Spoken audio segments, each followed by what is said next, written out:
Informasi terbaru, saudara pemirsa berkas jurnalis, Rusia dan Ukraina sepakat saling tukar 103 tentara tawanan perang.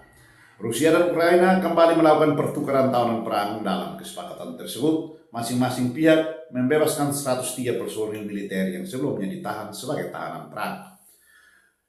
Presiden Ukraina Volodymyr Zelensky mengatakan 103 tentara Ukraina telah kembali ke tanah air Rabu 19 Agustus 2026. Menurutnya, sejumlah prajurit yang dibebaskan merupakan anggota pasukan yang sebelumnya terlibat dalam pertahanan Mariupol.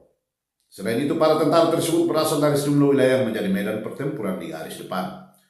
Sebelumnya, Kementerian Pertahanan Rusia juga menginformasikan adanya pertukaran tersebut. Sebanyak 103 personil militer Rusia telah dipulangkan sebagai imbalan atas pembebasan 103 tawanan perang Ukraina. Setelah dibebaskan, para tentara Rusia untuk sementara berada di Belarus. Mereka selanjutnya akan dibawa ke Rusia untuk mendapatkan perawatan medis dan psikologis serta menjalani proses rehabilitasi.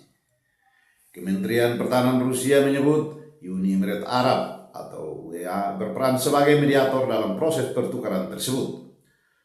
Uni Emirat Arab sebelumnya telah membantu memfasilitasi sejumlah pertukaran tawanan antara Rusia dan Ukraina sejak perang kedua negara pecah pada Februari 2022. Pertukaran tawanan dalam pemulangan jenazah menjadi salah satu bentuk kerjasama yang masih berlangsung di tengah belum adanya kemajuan berarti dalam pembicaraan untuk mengakhiri konflik tersebut.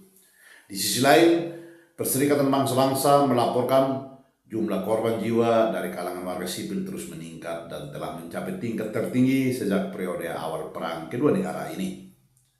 Sementara informasi dari berbagai sumber menyebut invasi skala penuh Rusia ke Ukraina pada Februari 2022 telah menewaskan lebih dari 1 juta orang dan membuat Rusia menduduki sekitar 20% wilayah Ukraina.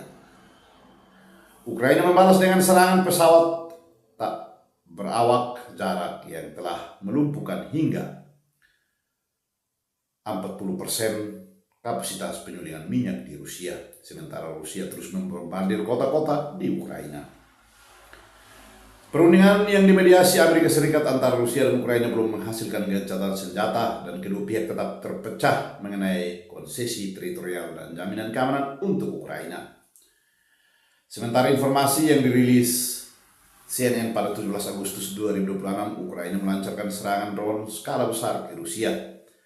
Kementerian Pertahanan Rusia mengklaim telah mencegat lebih dari 800 drone di seluruh negara pada hari Minggu. Salah satu serangan udara terbesar oleh Ukraina tahun ini yang menewaskan sekitarnya 6 orang.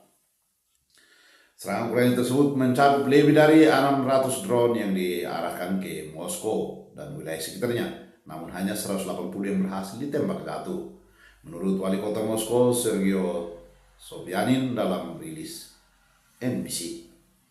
Sementara rilisan berita dari The Independent tertulis militer Ukraina mengatakan serangan itu menghantam pabrik bahan bakar roket Rusia di wilayah Rostov yang berbatasan dengan Moskow serta sebuah gudang milik pengecer online terbesar Rusia, Wilberis.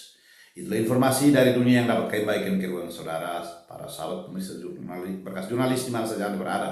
Saksikan terus channel Berkas Jurnalis, kami akan hadir dengan informasi-informasi terbaru. Salam hormat untuk semua.